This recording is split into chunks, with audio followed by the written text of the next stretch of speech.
Greetings, fellow scribes! Welcome back to the archive. This week's discussion is part 2 of my series on Mage the Ascension. One of the things that was a core philosophy with White Wolf was, even though there were other antagonist groups in each of their games, they always made the focus be two groups. That these two groups were the core conflict.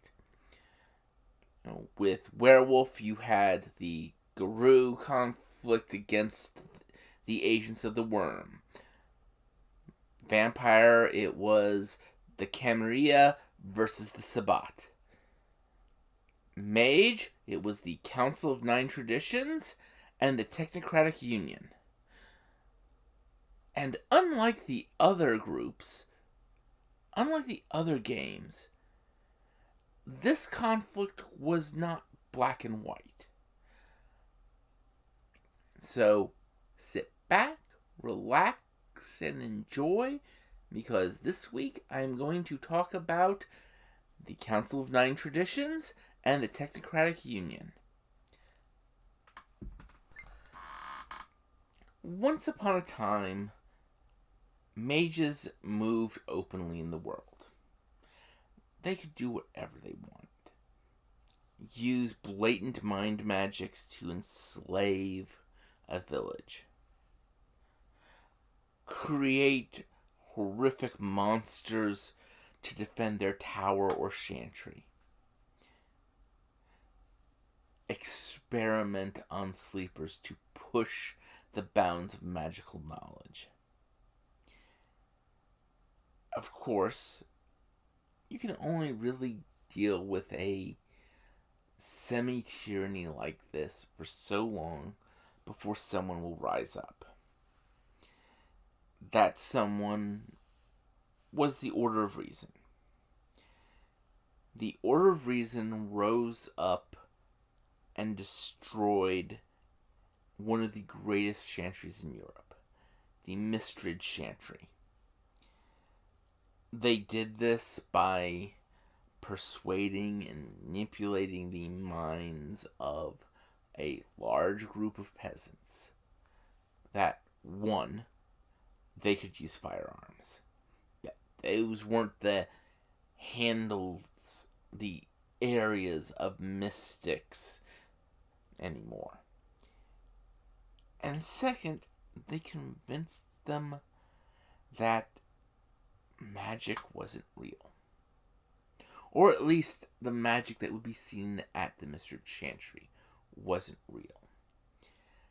And that caused, when the mages tried to use magic to defend themselves, the first instances of paradox, of reality snapping back and causing the magic to blow up in the mages' faces.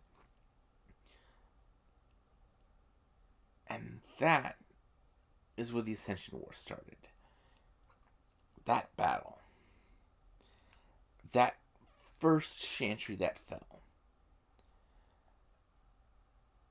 The reaction of the mages was to rally together, to circle the wagons, pull representatives from the various magical groups, fit them into neat little boxes called the Nine Traditions. If you were a shaman, it didn't matter whether you were Native American or Celtic or African, you were a dream speaker. If you were one of the more paganistic groups, it didn't matter whether you were Celtic, Aztec, Nordic, you were a Verbena. If you were from some monotheistic tradition, it didn't matter whether it was Mithraism, Islam, Catholicism, Protestantism, didn't matter. You were a celestial chorister. And so on and so on. And with that creation of these 9 traditions, and the council representing them, you got the first actual unification, in some degree, of the mages, of the traditionalist mages. On the other hand, you had the Technocratic Union starting. It's the order of reason. It would eventually become the Technocratic Union, more commonly called the Technocracy. And they started off organized. There were groups within them that handled specific areas.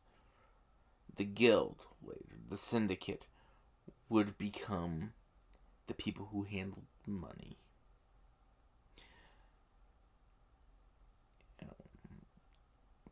And, groups that would become the New World Order that handled controlling how people thought, disseminating information.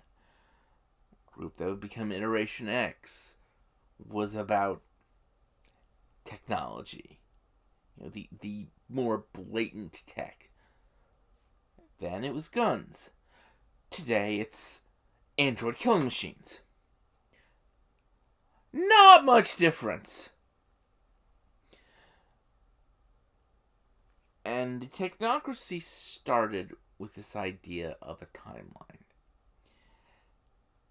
They had a master timeline for when they would introduce things to the masses, how they would introduce it to the masses. And the purpose of that was to prepare humanity to believe something would work, so that any human could do it. It started off with firearms, and a compass, stuff like that. Eventually led to railroads and cars and steam engines and flying machines and airplanes and jets and atomic bombs and rockets to the moon. And instances you see all along the way of what happened. The first mission to the moon, the first planned mission to the moon, where the rocket caught fire on the launch pad.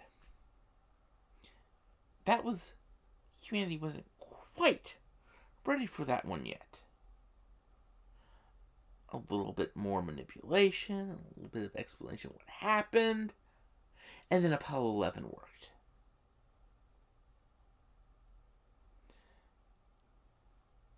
And that's how the Technocracy did things. They would push an idea out, see how far it could go, and then convince humanity. Manipulate humanity a little bit more into believing it. Once you got more people believing, things would work. Technocracy focused like that. And the problem with the Technocracy is somewhere along the line, they, as a organization, lost their way. They started off to protect humanity. To protect humanity from these abuses by the mages and vampires and werewolves. And they succeeded. They drove all of those groups into hiding. And then, like any victor, they started imposing their beliefs. And it's just, over time, as an organization, the Technocracy became more about, this is our view of reality, this is what reality should be, anything else is a reality deviant and must be destroyed. And that's where we get the Technocracy's bad guys, the organizational weakness of the Technocracy led to them having this narrow, fixated viewpoint. This also led to two groups defecting from the Technocracy to the traditions. The Electrodyne engineers, who we would later know as the Sons of Ether, were the first, and they filled the vacant seat of matter. And they were the enlightened madmen, mad scientists, pulp action heroes, all those great things from pulp. That's what they were. And then you had the difference engineers. They left the Technocracy because their founder and idol, Alan Turing, really fun stuff to research that. I recommend it on your own. Real person. The belief of them is that the Technocracy killed Alan Turing. They left, joined the Council of Nine Traditions as filling in the vacant seat of correspondence. And with their departure, we started a more blatant philosophical war. Because with these two groups still believed in the ideology of the Technocracy, of the Order of Reason. That technology is for the betterment of humanity. And the Technocracy didn't believe that anymore. As a group, it did not believe that. And so, it drove out the Electrodyne engineers by saying ether didn't exist.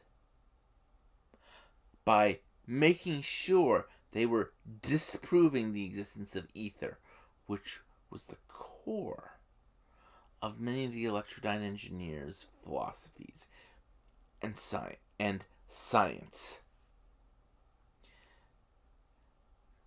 Then it started focusing on the control of information, which the difference engineers didn't believe. They philosophically believed information wanted to be free, that information should be disseminated. And so, they left.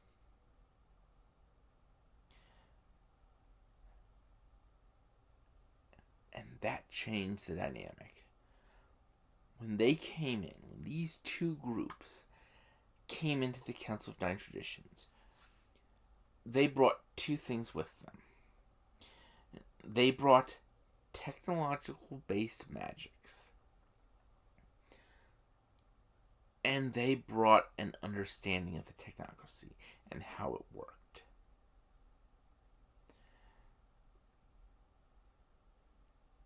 And I was going to discuss the Council of Nine Traditions this week, but this video is looking like it's going to be a bit longer than I planned.